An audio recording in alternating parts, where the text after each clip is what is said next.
तो ब्राह्मण कौन है? जैसे जन्म से कोई ब्राह्मण नहीं होता है। वेद शास्त्र में इसकी इतना अच्छा व्याख्या है जिसको हम आज जाति कहते हैं। जाति, जन्म इति जाति, अर्थात कौन सा शरीर लेके आत्मा जन्म लिया है, कौन सा योनि में जन्म लिया है। जाति मतलब वो मनुष्य जाति का है या पशु जाति का है, कीट पतंग जाति का है, इस हिसाब से जाति निर्धारण होता है। हम जो आज के समाज में देखते हैं कि ब्राह्मण, वैश्य, शूद्र, ये इसके बारे में कभी नहीं बताया गया है।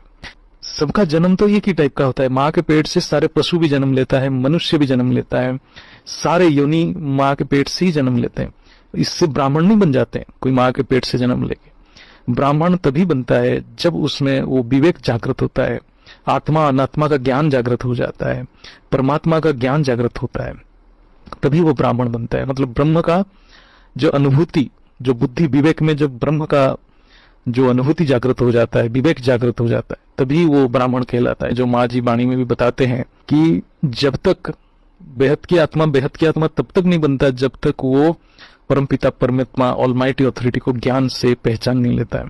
और ज्ञान से पहचानना मतलब तीनों रूप को जानना, साकारी, आकारी और निराकारी को जानना, तब वो ब्राह्मण बनता है, तब ब्रह्म का आचरण करने लग जाता है। और ऐसा नहीं है कि वो जैसे जान लिया तो ब्राह्मण बन गया, ऐसा नहीं है।